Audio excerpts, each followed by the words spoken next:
How the Patron Navigates by Nicholas Lakelsey. It was magnificent.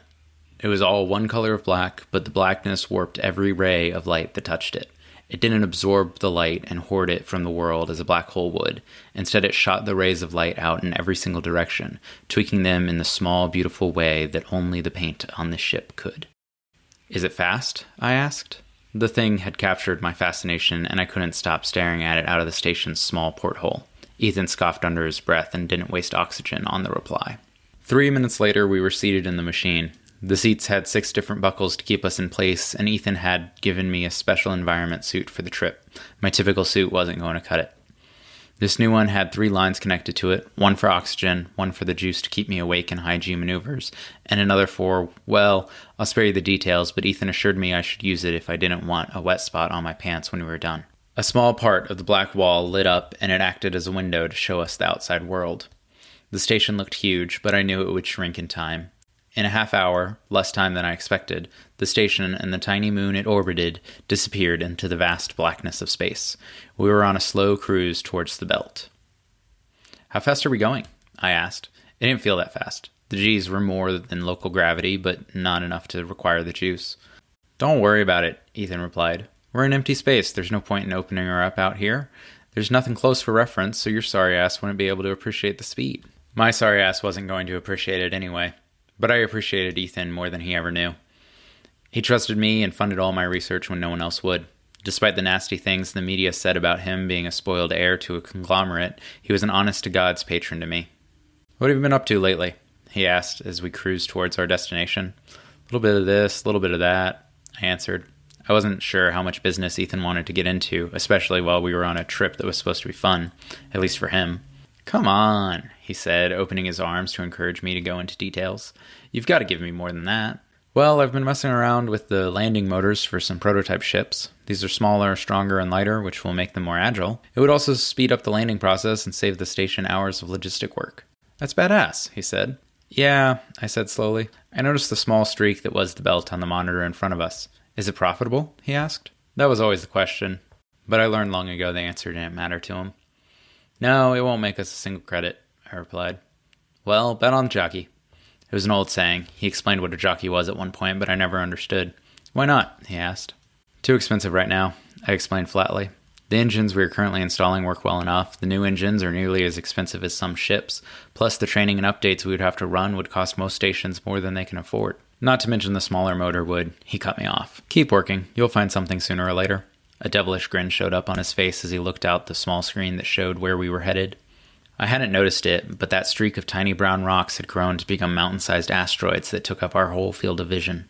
Ethan hit some buttons on the terminal in front of him, and the monitor on the wall updated. I quickly found out that all the walls could become a screen as he projected the asteroids that surrounded us. My lunch tried to crawl up my throat, but I fought it back. The cradle of a spaceship dissolved around me, and it appeared to me I was floating in space. I had never experienced anything like it. Usually, I'd be connected to a tether. All I had now was a chair that appeared to be floating. My ancient lizard brain couldn't reconcile the situation. "You ready?" he asked, but didn't give me time to respond. My body became heavy and the feeling weighed down on my mind. The blood in my veins couldn't pump right. My head throbbed, but also felt light. Then the juice kicked in. I was alert again. I still couldn't move, but I could start to think straight. Unfortunately, the best I could come up with was, "Elder's light, I'm gonna die."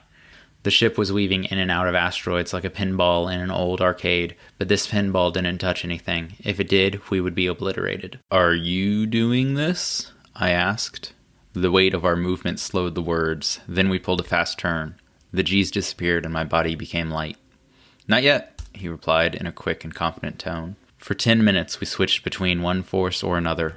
Sometimes we were as light as a feather, but those quickly turned into the sensation of an elephant stepping on us. The autopilot safely guided us on a roller coaster through the asteroid field.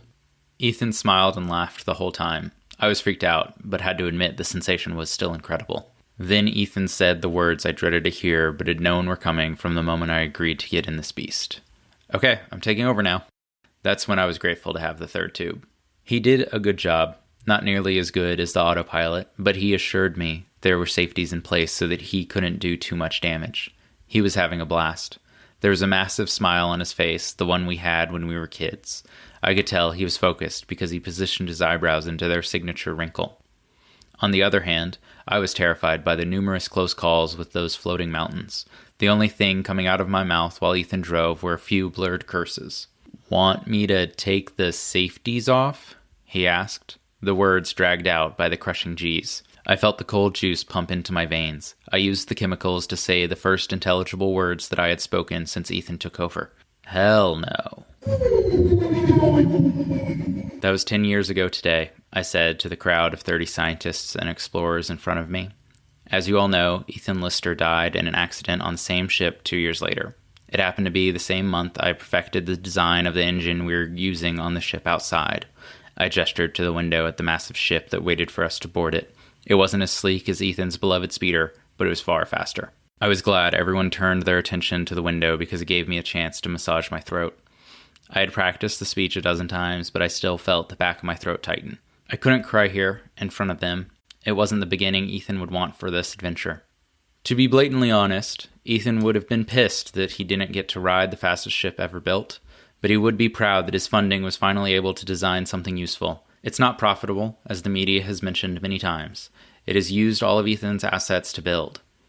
It's always hard to put a price tag on something like this that pushes the edge of what humanity is capable of doing. Ethan understood that and supported us doing projects that mattered but didn't always make sense.